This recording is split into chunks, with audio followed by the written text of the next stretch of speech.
If you look at a map of South America, your eye is almost immediately drawn to the west. It's hard to miss. Running like a jagged spine down the entire length of the continent is the longest continental mountain range on Earth, the Andes. But this isn't just a mountain range. It's a divider, a single physical structure that quietly breaks the geography of an entire continent. So how does one mountain range manage to reshape climate, ecosystems, economies, and even history across all of South America? To answer that, we first need to understand just how physically dominant the Andes really are. We often think of mountains as static, giant rocks that simply sit there. But the Andes are not passive. They are active. They are an engine that controls weather, redirects wind, stores water, and dictates where life can and cannot thrive. The Andes stretch for nearly 8,000 kilometers, from Venezuela in the north, all the way down to the southern tip of Chile and Argentina. To put that in perspective, if you laid the Andes across the United States, they would stretch from New York to Los Angeles, and then almost back again. In terms of height, they are just as imposing.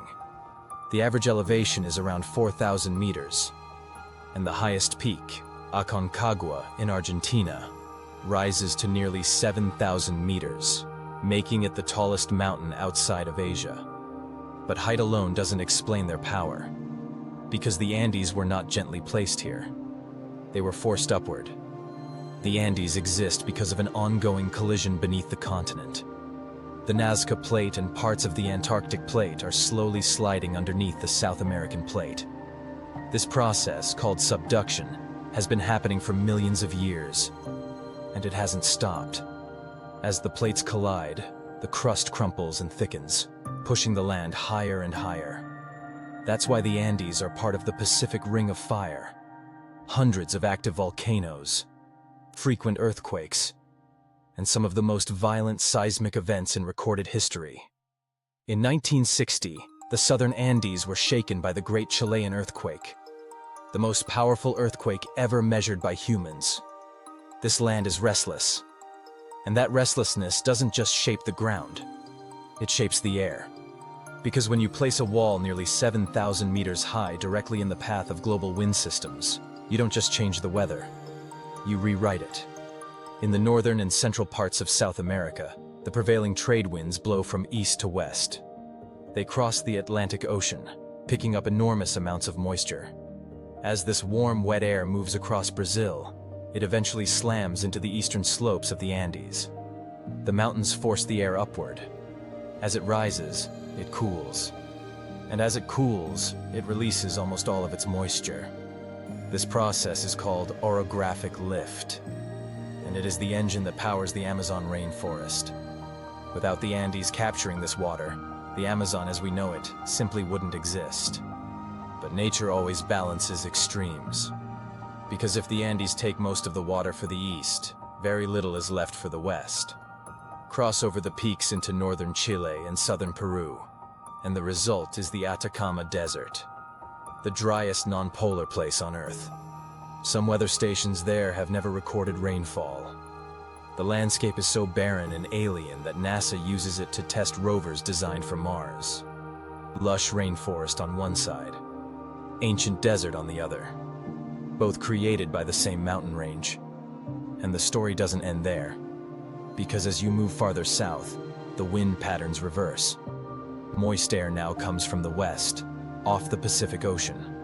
Once again, the Andes block the moisture, this time creating dense temperate rainforests in southern Chile, while casting a massive rain shadow over Argentina to the east. The result is Patagonia, a vast windswept semi-arid plateau that feels more like the surface of a cold, distant moon than the South America most people imagine. But perhaps the most overlooked role of the Andes is what they store: water. High in the mountains, glaciers act like a natural savings account, slowly releasing fresh water as they melt seasonally. This water feeds rivers, powers hydroelectric dams, irrigates farmland, and supplies drinking water to tens of millions of people in cities like Lima, La Paz, and Santiago. Without the Andes acting as a water tower, Many of South America's largest cities simply could not exist. By every logical measure, this should make the Andes one of the worst places for human civilization. Thin air, cold temperatures, steep terrain. But history didn't follow logic. Instead of avoiding the mountains, humans moved into them. Long before the Inca, civilizations like Norte Chico were already thriving along the Andean coast and highlands over 5,000 years ago. They built monumental architecture. At the same time, the Egyptians were building pyramids. Their survival depended on a vertical economy, trading resources between the coast, the valleys, and the mountains. Then came the Inca. In less than a century, they built the largest empire in the pre-Columbian Americas, stretching from modern-day Colombia to Chile. They did it without the wheel, without iron, and without written language. Their greatest innovation wasn't conquest. It was adaptation. Terrace farming carved into mountainsides, creating flat land where none existed, preventing erosion, and producing microclimates that allowed crops to grow at extreme altitudes. To control this vast, fractured terrain, the Inca became master engineers. They built a road system spanning more than 25,000 kilometers, stone-paved roads, suspension bridges woven from grass, staircases carved into sheer cliffs. Many of these structures still stand today, surviving earthquakes that destroy modern concrete. The Andes forced humans to innovate, but they also set traps.